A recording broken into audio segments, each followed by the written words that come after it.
आपका अपने YouTube channel केवल स्टडी पॉइंट पर स्वागत है। मैं आज आप लोगों को कक्षा 12वीं का फिजिक्स का एक बहुत इंपॉर्टेंट टॉपिक पढ़ाने वाला हूं, जो यूपी बोर्ड की एग्ज़ाम में 5 नंबर का ज़रूर पूछा जाता है हर साल और 2022 के एग्ज़ाम में भी आएगा। आइए देखते हैं। इसमें हम लोग पढ़ेंगे गॉस का नियम और इसकी उत्पत्ति बहुत आसान तरीके से देखा जाएगा। आइए देखते हैं। तो गॉस ने एक नियम दिया था कि कोई बंद पृष्ठ है और उसके अंदर कोई आवेश है, तो उससे गुजरने वाला उस बंद पृष्ठ से संपूर्ण फ्लक्स जो गुजर रहा है उस बंद पृष्ठ के अंदर जो आवेश Q होता है उस आवेश का 1/ε0 गुना होता है।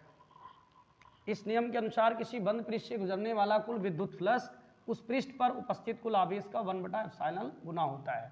अगर मान लें हमारे पास एक पृष्ठ है जिस पर कुल आवेश Q है, ठीक, टोटल जैसे चाहे जितना भी आवेश हो सब जोड़ करके मिला करके मतलब सिग्मा Q, ठीक।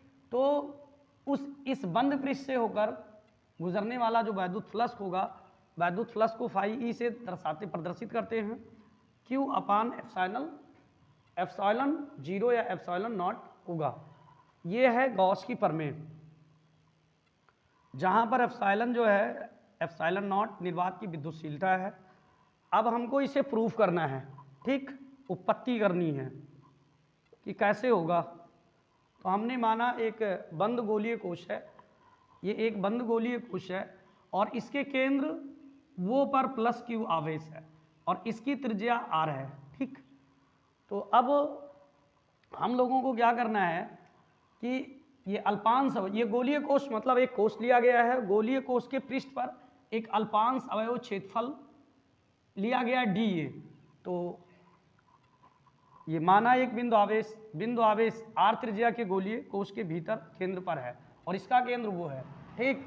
अब अल्पांश अवयव या अल्प अवयव, अल्पांश क्षेत्रफल अवयव,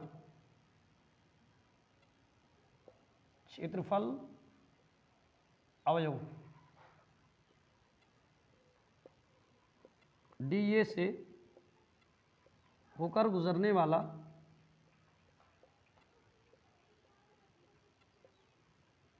वैद्युत फ्लक्स, तो ये भी अल्प होगा।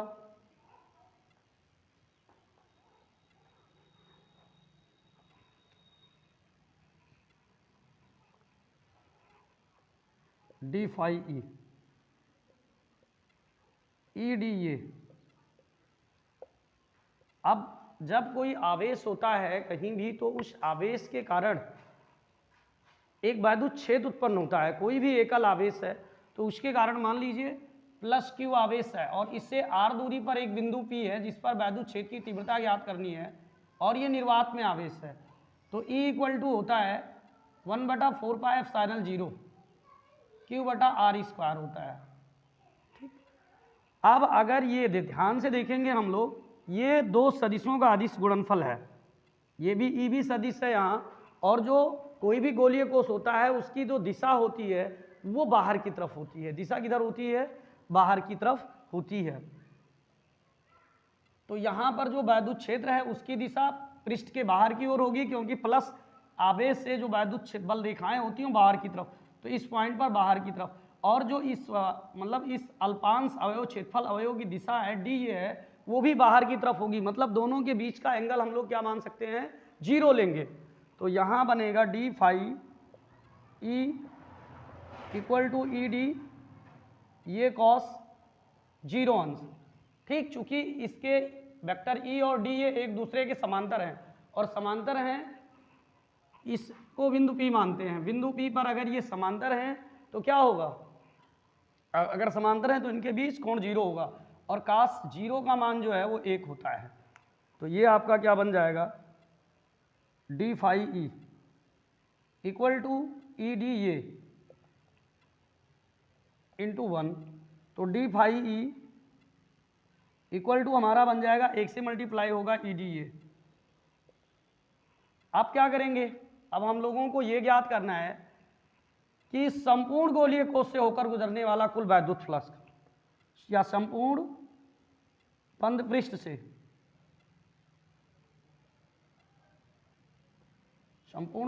से होकर गुजरने वाला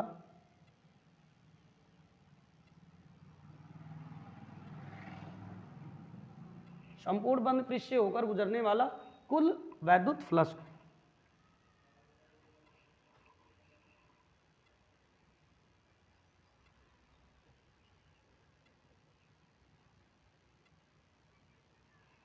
तो समाकलन कर लेंगे दोनों पक्षों का, इंटीग्रेशन डी फाई ई।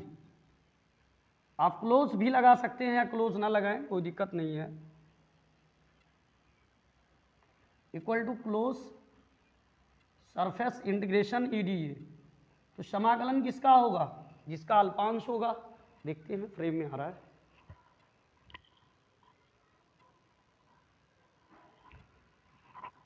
आ रहा है। तो समाकलन किसका होगा?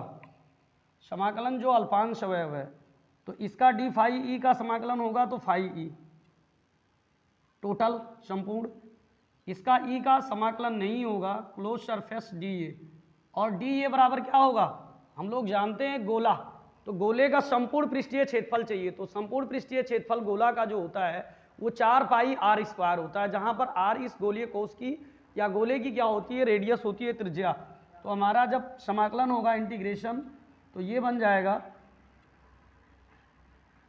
ई इंटू डी ए का 4 पाई आर स्क्वायर। इसको इक्वेशन फर्स्ट मानते हैं। अब देखिए क्या करते हैं, ऊपर से इसको मिटा रहे हैं।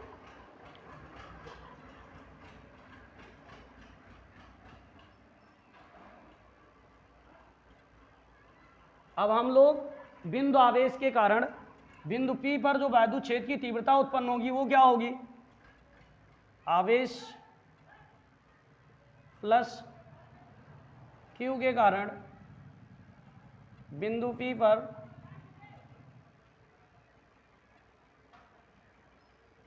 उत्पन्न वैद्युत क्षेत्र की तीव्रता।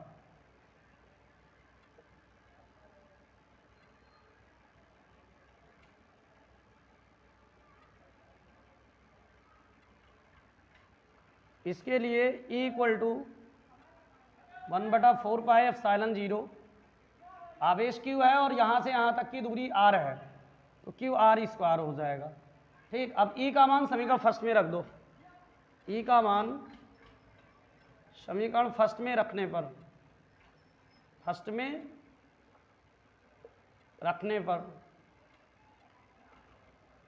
जब समीकरण फर्स्ट में E का मान हम लोग रखेंगे, यहाँ E के जगह पे यहाँ जो बनेगा फाई ई।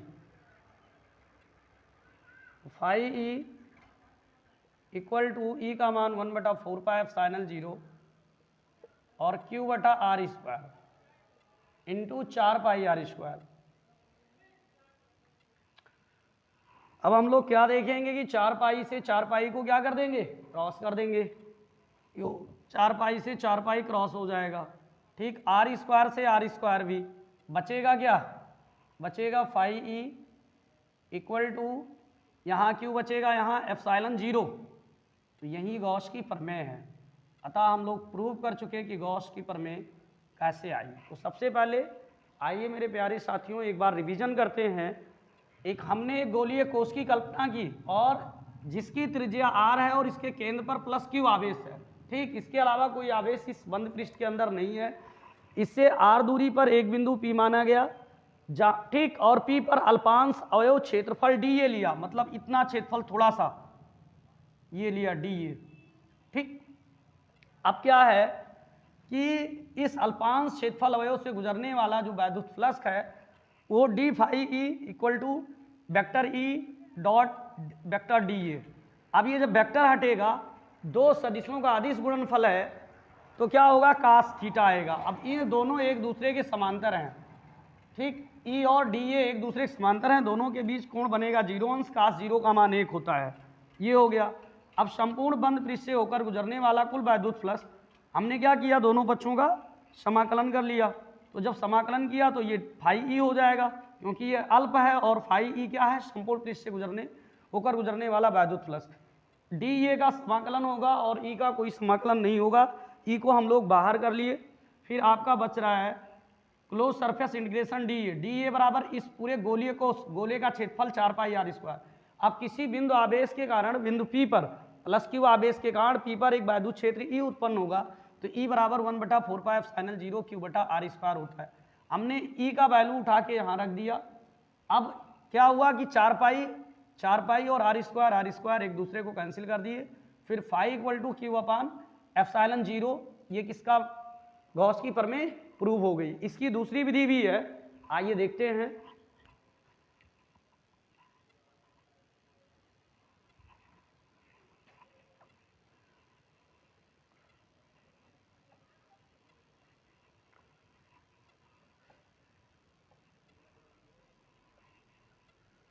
दूसरी विधि, ये दोनों के बीच जो एंगल है, जब थीटा कोण बना है, मानते हैं ई ए हो गया और ये डी ए, इन दोनों के बीच अगर थीटा कोण बनना है तब कैसे निकालेंगे, तो अल्पांश क्षेत्रफल अवयव डी ए से होकर गुजरने वाला जो वैद्युत फ्लक्स होगा डी फाई ई, वो हो जाएगा वेक्टर, या यूँ लिख लें ई डी ए कॉस थीटा।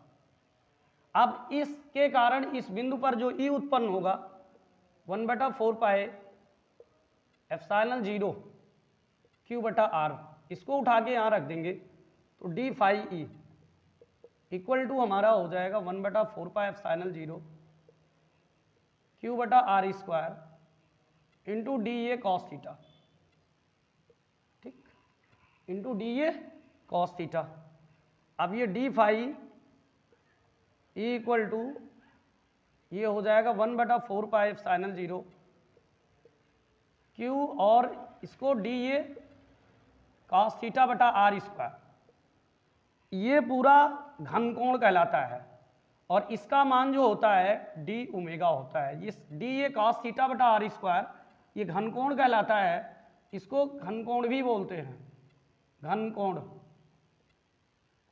ठीक, और इसके जगह डी ओमेगा रखते हैं।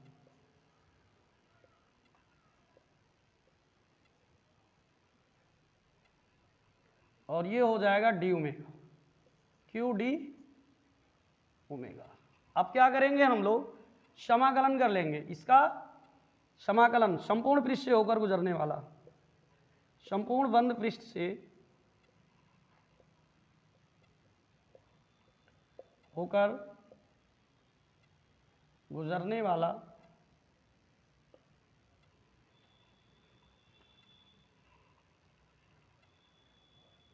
कुल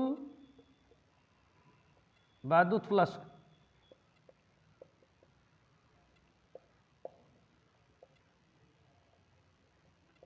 integration close surface integration D phi E equal to 1/4 pi epsilon 0।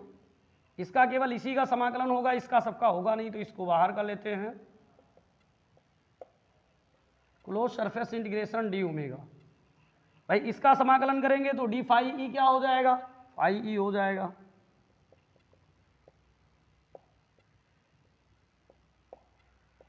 और इसका समाकलन जो है close surface D omega equal to 4 pi होता है। कैसे होता है, क्योंकि किसी गोले के अंदर जब एक राउंड घूमेंगे इधर से तो 2 पाई और एक राउंड इधर से घूमेंगे तो 2 पाई 4 पाई, तो ये 4 पाई रख देंगे, 4 पाई से 4 पाई कट गया, ये क्या आ गया हमारा phi E equal to Q बटा एप्सिलॉन 0। ये दो तरीके से हम लोगों ने गॉस की प्रमेय को सिद्ध कर लिया। मेरे प्यारे साथियों, अगर वीडियो अच्छा लगा हो तो लाइक व सब्सक्राइब जरूर करें।